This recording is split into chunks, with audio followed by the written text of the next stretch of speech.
let out a yawn. He let out a bigger yawn. He let out a gigantic yawn. He's starting to sound like the audience. Yeah. Scrooge went home and went to bed. Scrooge began to snore. Now he really sounds like the audience. Yeah. But then suddenly, Scrooge heard a ghostly wail. Ghostly wail! Scrooge began to shiver. Scrooge couldn't believe his eyes. It was his dead partner, Marley! Is every little thing is gonna be alright? Okay, wrong, Marley.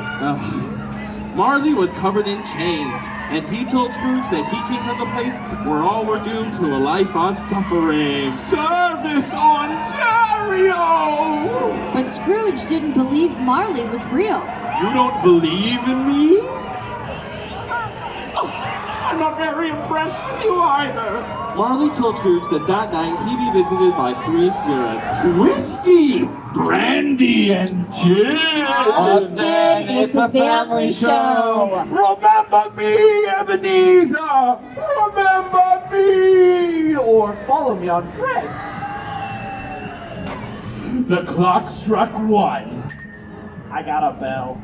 Scrooge, I'm the ghost of Christmas past, and I'm here to show you once were a friendly young man. But now you're just a horrible old meanie who likes wearing green hats. But you should really go back to the way you were before, because that will be a better ending to the story.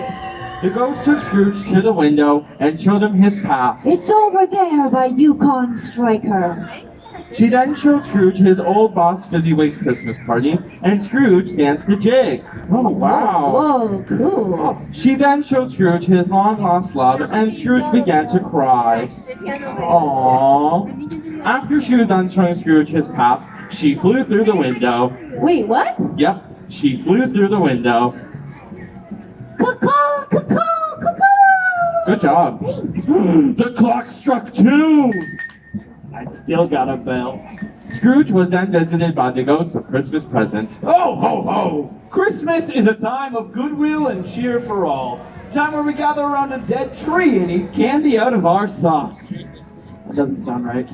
I present you with this present, for I am the ghost of Christmas present. Oh no! You're the ghost of Christmas present, as in Christmas right now. Well, then it should be called the ghost of Christmas right now. No, the ghost of Christmas present is to present Scrooge with his present. You mean the present that I'm presently presenting? No, the present is the present. Well, of course the present is the present. It's right here. No, the ghost of Christmas present is to present Scrooge with his present, not the present you're presently presenting. What? I don't know. Third base!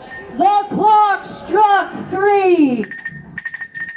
Haha, have the bell now.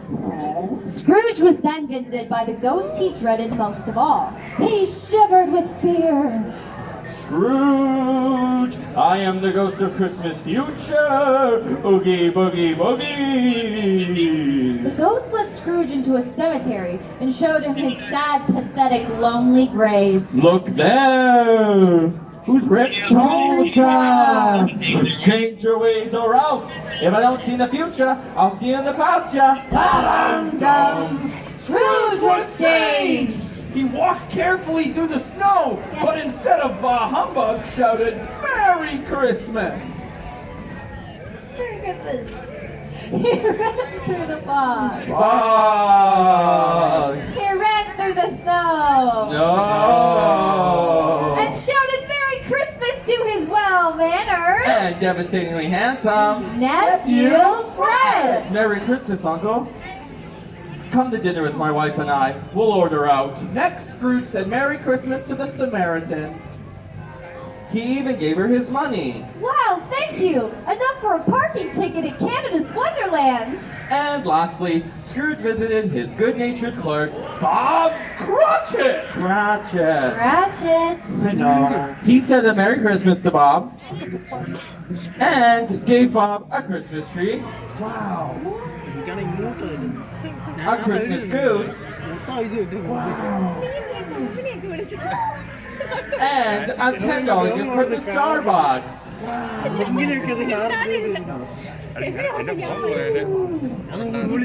Scrooge became as good a man and as good a boss as this good old world has ever known. And it is said to say that Scrooge kept the spirit of Christmas in his heart every day of the year. May that be true for us, all of us, especially during this joyous holiday season. And as Tiny Tim observed, We forgot about Tiny Tim! We forgot about Tiny Tim! You want to be Tiny Tim? Oh, you're so tiny. You want to be Tiny Tim? Come on. I'll have you stand just right over here, okay? Oh, do you want to Or stand? you want to Yeah, come come on up up. next to your brother here? And what's your name?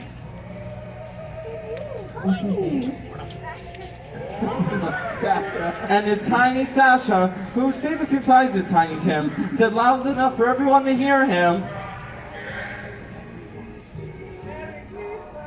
Oh, and to all a good night. Give it up for our Tiny Tim and our Scrooge. Good job. Thank you so Good much. job, friends. You guys are good.